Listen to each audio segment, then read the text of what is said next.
Hello folks on YouTube, Northstar here with a Stellaris Let's Play multiplayer with Joe. You can say hi if you want. Hello. Sorry. Well, we had a bit of a chat. I'm probably too distracted to be as focused as I should be, but you know, whatever. As mentioned, I'm doing a Crisis the Criminal Let's Play. Check it out if you folks are watching this, but maybe at some point I'll do something where Joe's watching me over my shoulder. Maybe he not interested in that. Now, I don't quite remember exactly what you were up to, Joe. I think you're building some luxury housing, and what else?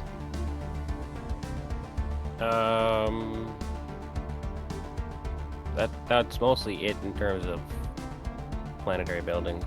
I'm clearing another ecology. On your capital to make room for a district, I assume? Yeah, probably a city district so I can get a little more consumer goods. Yeah. Just barely run a deficit. Hold on. Let me see your screen share. I forget what your planet district caps look like. Also, first thing we briefly start discussing the upcoming DLC, and with it, they're gonna rebalance stuff with the synthetic megacores, so they'll now give job efficiency multipliers to, I guess, researchers, metallurgists, artisans, or Unity workers. There's a bunch of Unity workers, so it may be just bureaucrats. So you'll no longer get civilians buffing themselves. So you won't get exponential scaling nonsense. And it actually makes it more powerful if you're only buffing those jobs, if you're knowing the self-scaling. Because it now obviously stacks multipliers instead of just being another added multiplier and relatively less difference. But it also means more job upkeep. Okay, let's see. You got the mixed industry subspecialty and one civilian industries building. I could build another civilian industry building. But I'll get another 50 jobs from a city district. Although that would probably only give me like 3 consumer goods, 3.5 consumer goods. Oh, and go back to the surface view for a sec. Which would let me break even, because I'm currently buying 3 a month. I forget, did that alloy metal, that forge, did you build it in the mixed industry slot, or was it over on the left? In the general slot? You have 2 of them. I was just wondering. I think I built the one on the left, but I don't recall. Okay. Right. But anyways, at some point you probably want to swap that to civilian industries. We're going to say, I was thinking about you could do a civilian industries building and we give you 200 jobs, but you probably want to save that slot someday for like when you get refinery buildings. Yeah. Although you might have the tech for that for quite a while, actually. You're currently clearing the ecology there, right? Yep. Only going to take 222 days. Yeah. And then the city district also add to population growth because it'll add to housing and to research and Unity output. So, yeah, it's probably the right choice. You may end up wanting to do another civilian industries in the mixed industry, though, actually, because it's going to be a while till you have the tech for refineries. And you can always replace buildings later. And I've got these luxury residences. Yeah, which will add to pop growth, which is a very important investment. But I assume I want to replace them eventually, right? Not for a very long time, especially not when I turn the logistic growth ceiling up to 10, which is 2.5 times the normal. So if you have enough pops, you can get very, very and enough housing, you can get very high growth. Keyword: if you have the housing and the pops. Keywords. But yeah, you'll probably eventually want to replace the alloy foundry. Actually, all of them on your capital. eventually move the alloy foundries to another colony. Dedicated foundry.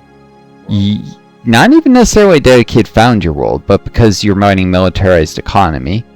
Sorry, it's really disorienting when you keep clicking around like crazy. Because you're running a militarized economy, you have a debuff to artisan output and a buff to metallurgist output, right? And generally your capital has the highest stability, and it's also, of course, got the highest habitability. So jobs that have a debuff to output, you generally want to put in places where there's other modifiers to offset that, because there's always a certain sunk cost in district and building, like energy upkeep and the fact they take up space that's got an opportunity cost. And so whereas habitability provides a job efficiency modifier, so you do pay less upkeep if habitability hurts the output, there's still the sunk cost of upkeep. And then, you know, stability is added modifier that can offset the militarized economy debuffs to artisan output. So my whole point is you probably want to make all your civilian goods in your capital eventually, and do all your metallurgist output on your other worlds, even if you don't have enough metallurgists to specialize in as foundry world. So if you look at Carthage, that's your second biggest colony, I assume, or Karthasht. If you consider just renaming the world to Carthage. I could. I mean, it's up to you. Personally, I just name stuff after the stars it's in, but, you know, if you like the naming scheme, at least it's easier to pronounce. But, okay, they're in Carthage. Let's see, you're doing luxury residences, but you don't have a specialization. Let's see, you did a xenobiology lab because the planet modifiers, I forget what they do on this world. Ah, right. Society. 20% engineering, plus 25% society. All populations exotic gases. And then building cost, district cost reduction. Yeah, so it's that's probably a research world that also has some agriculture because you can trade food so well. Yeah. But I mean agriculture early, and then later you fill it in with research. Okay, so Sirius then. Trying to find where you'd probably put your forges. Oh yeah, this doesn't have that many farming slots, and it doesn't have any special modifiers that I see. Ooh. That's because of low amenities. The luxury residences improve stability. Plus, right now, it's irrelevant when you don't have any jobs that are affected by stability. I mean, you have colonists who have a base output of like 1 food. Oh no, you do have some farmers and engineers. Okay. Oh yeah, I've got the... Shoot, what is it? The Ancient Particle Accelerator. Ah, and that does improve physics output a little. Yeah. Of course, the Genesis Preserve, which does. My planet get a Genesis Preserve? What? Does every planet get a Genesis Preserve? Every planet that has a preserve gets a preserve. It's a thing that's added by the Genesis arcs. Yeah, so any that I colonize with my arcs. But if you get a world that you didn't colonize with your arcs, you have to take a planetary decision to build one. It costs 1,000 minerals and some time. Oh. And then you build it. And when it's complete, it adds pre-sapiens to the world. Unless there's already pre-sapiens on the world, including uplifted ones, which is stupid and a bug that should be fixed. Oh. But I see. even though I reported it, of course, Paradox has ignored that. Uplifted pre-sapiens will stop it generating new pre-sapiens, and to remove the preserve and turn it into a monument, which doesn't reduce the district slots, you need to uplift pre-sapiens in the world. So if you ever manually build a preserve, make sure you reset every last uplifted pre-sapien off the world first. And migration control can help make sure that you don't get any of them resettling there on their own at the last second, you know? Or at least do it before you finish the preserve, because otherwise you won't generate 300 pre-sapiens and you won't have anyone to uplift there. Oh. then the only way to get rid of the preserve is to play shenanigans with forced devolution beams. Where like maybe you release the planet and then forcefully devolve the population, then uplift them.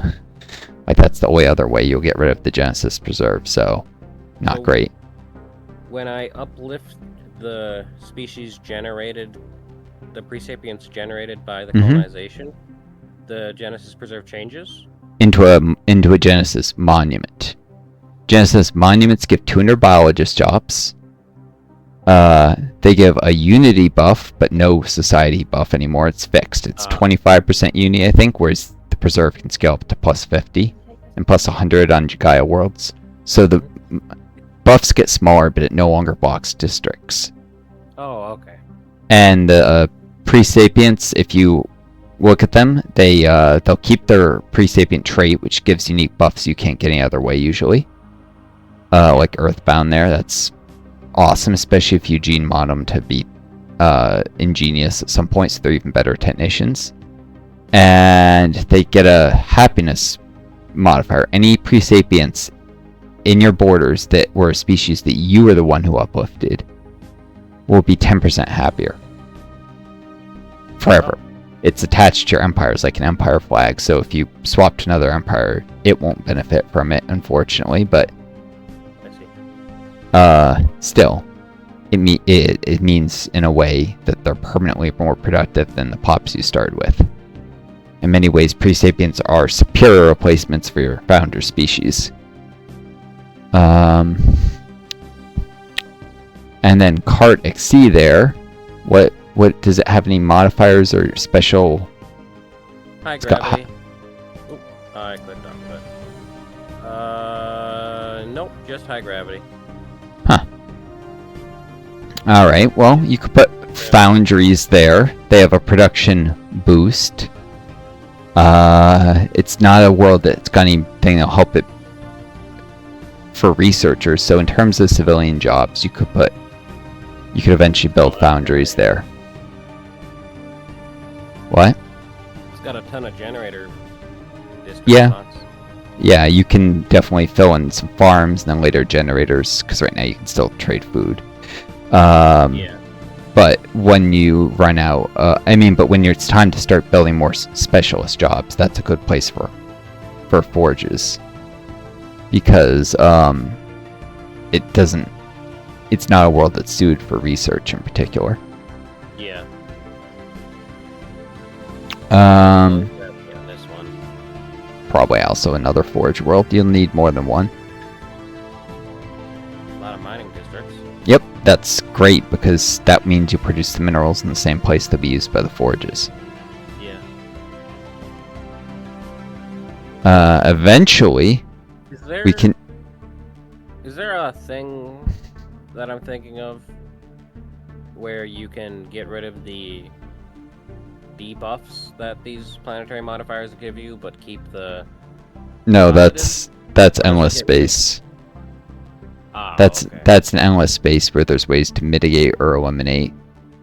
That's not Stellaris. You can, when you terraform worlds, you can get rid of certain debuffs like hazardous weather, but you can't get rid of high or low gravity. That's, for obvious reasons, permanent. Yeah. Okay. Although you do have anti-gravity engineering in the game, so I could imagine ways you can mitigate it, but it's not a thing, anyways. Okay. Well, like I swear there was a planetary... Yeah. Oh, I have Master of Nature. I swear there was a planetary decision that would do something similar, but I honestly, I don't know. Now hold on. Would it be a good idea to use... Well, how if I use if I use Mastery of Nature right now, will that add 2 district slots? Yes. For me to fill in? I wouldn't do it. Won't have to, like, clear it's these kind of ecologies. expensive and slow, but if you go over to Cardic Sea. Yeah, that's true. It is. And hold on, just checking the time. 15 minutes this video. If you look at how many district like deposits it has for a second. Oh, right? Sorry. Here? No, surface view. Oh, I see. So you see how it can be 724? you do Master of Nature, and that will become like 10-3-6. So especially if this is going to be a forge world, that'll let you get 3 mining districts.